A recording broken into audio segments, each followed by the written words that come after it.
Namaste, Inlake, Shalom, and welcome in all languages. My name is Alex Slucki. I'm the founder of the Heaven Earth Project and also the HEAL program, and I'm very happy to share once again with you this week's report with the Archangels for June 1st. I hope you enjoy it. It's going to be a week for quieting down, for commitment, and we'll see some of these energies in the coming segments of this report.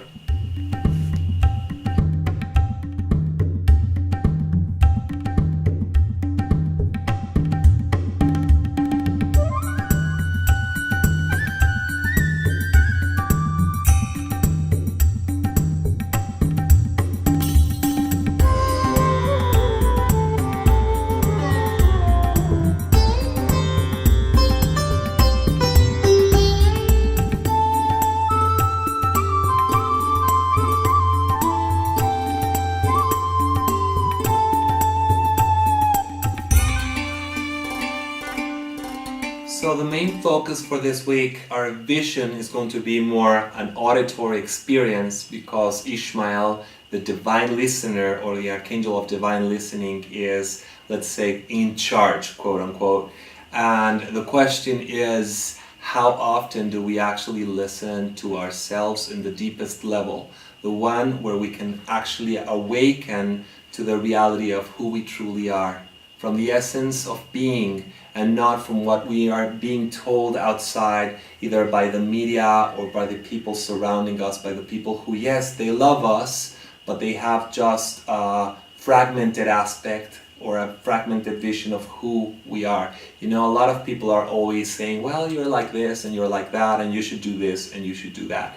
And that sometimes is very helpful, and other times it can get very, very distracting, because then we're trying to listen to our own voice, we're trying to listen to our own being, especially in times of change or when we are faced with decision making, and we realize that the more we listen to other people's counsel, sometimes the more confused we get.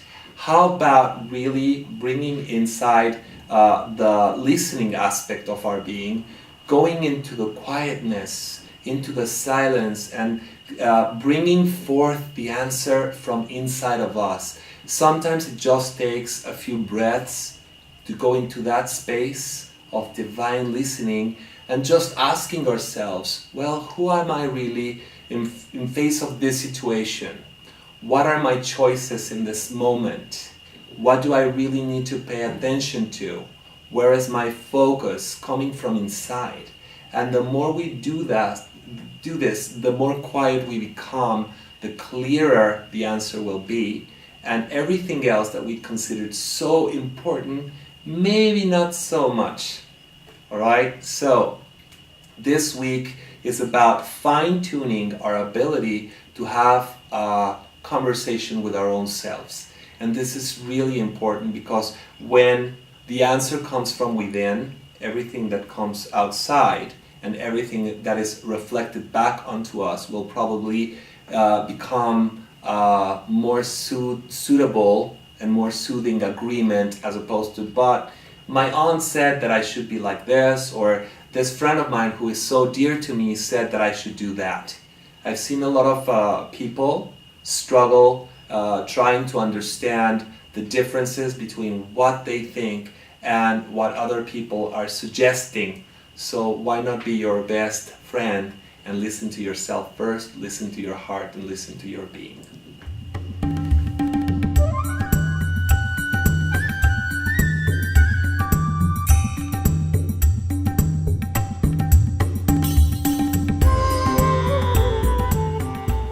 So next in our report we have Archangel Sandalphon in charge of what are our outer projections and our tools. And I know that I've spoken many times before about Sandalphon, and he is often very present in our reports. But why is this? Because Sandalphon speaks about the maturity of the soul. It means that we need to be aware that the knowledge that we need for the situations we are facing in our lives right now, we are indeed ready for them. A lot of people think, but I need to read this book, I need more information, how am I going to deal with this situation? And truth is that if this situation is happening with you or to you right now, It means that you are ready, you are completely ready. But also Sandalphon is asking you to recognize how much experience you've developed in your life. How many things in your personal experience will be useful for the sort of person that you are becoming right now. And yes, we need a little bit of analysis here, and we need a little bit of more structure, because Sandalphon in particular is fond of writing things down, making everything structured. If you see it on paper, it will become a little more objective, and then you can actually dance with the information. You can become more aware of what's going on. And this is a good exercise. Whenever you're having something in your mind that seems conflicting, just start writing it down. Like an alchemist, I say, where you find the lead, that which is heavy and it's not shiny and it's bothering you, you write those things down. Just to read them on paper will help you become more objective. Sometimes you can even ask yourself, is this what I really believe? Is this what I really am telling myself? Are these my values? Is there any other way to see this situation? And Sandalphon will bring you a more expanded vision, a more amplified version of what you are interpreting in your reality. So by divine listening with Ishmael, by recognizing your essential self, and by putting things down on paper or on your laptop, your computer, and being able to read them objectively, you will become more detached and be able to see what is really the big picture. And that's what this week is all about, seeing the big picture.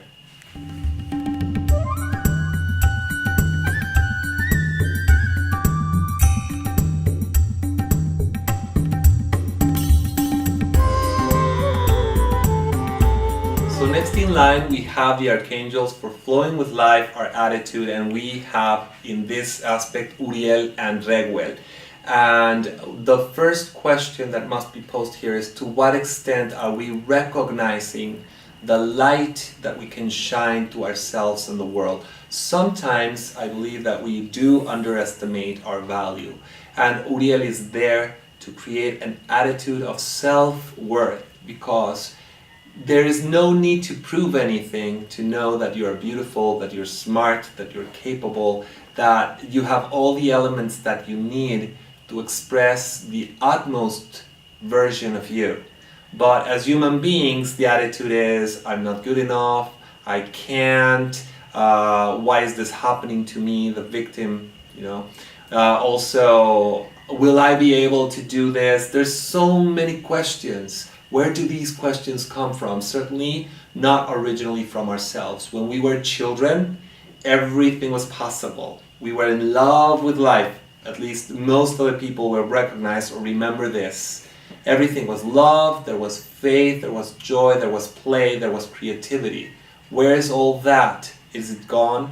No, but it's buried sometimes under all this criticism and all these rules and must-dos from society that were imposed in a way by our surroundings. Sometimes our parents, sometimes our brothers and sisters, sometimes even our friends, and sometimes society at large. So Uriel is asking us to commit to the value of knowing ourselves to the extent that we can really love what we're doing, that we rebirth ourselves so we can actually feel the joy and the devotion, as I've always said, loving what we do and also doing what we love. And this is why Reguel is also in the map. So shine your light the brightest by recognizing that you don't need to prove anything, not even to yourself. You already are who you are. You're already a sun. Can you imagine the sun asking what its worth is?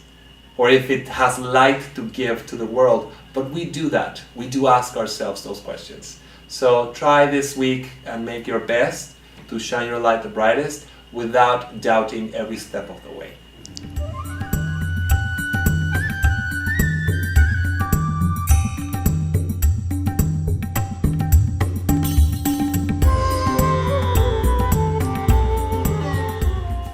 There is a very special message that I heard when I was about to do this recording for the challenges and the lessons, because this time we have a special archangel called Ariel, who who's in charge of our process of evolution and ascension, especially ascension. It's like moving upwards in a spiral towards a more enhanced version of ourselves. And this is very similar to the phrase or the saying, all paths lead to Rome. Rome is the ascension. It's the process of enlightenment. It's growing outside of our limitations, away from our limitations into a more expanded aspect of our being. And we have Haniel there also. And the combination between these two, which is the ascension, but also the prosperity and the wealth of possibilities of choices, bring the message of, yes, we can transform and we can ascend and we can evolve, and it doesn't have to be in one single certain direction. If we try to be perfect and if we try to push ourselves forward in a one straight line, we may crash against the wall. Why? Because we don't always know what universe wants for us, or maybe universe or the God energy is more clear about what it wants for you than what you want for yourself. So, by limiting ourselves to one way of doing things, we might miss out on the wonderful experience of being in the perfect moment now. So there is a combination here. We are perfect as we are, and at the same time we are a work in progress, which means that we're still moving ahead in our evolution towards a better and greater place. If we can be aware of that with this week, then we might become more flexible, not so demanding, yes, not questioning each step of the way whether we are worthwhile or whether what we are doing is worthy. It is. It is what it is. And if we are aware of that, then we might move forward in a way that is more free-flowing. So, this has been the report for the week. Remember, listen to yourself at the utmost and deepest level. Write things down so you can become more aware of how you're speaking to yourself and what you are asking of yourself in the ways of creating a new vision. Also, be aware of your light and the commitment that you create when you recognize that you don't need to prove anything. You simply are, and you are wonderful as you are. And finally, continue your process of ascension knowing it's a work in progress, but there's many ways to experience it. So this is Alex with the Archangel Weekly Report saying Namaste, In Lakesh, Shalom, welcome in all languages. Remember, there's an opportunity to subscribe to our community. This is an ongoing conversation. There will be changes happening the coming weeks. We're going to switch the language as we are evolving ourselves, and I hope this is for the greater benefit of our community at large. Be well, be happy, and I send you much love.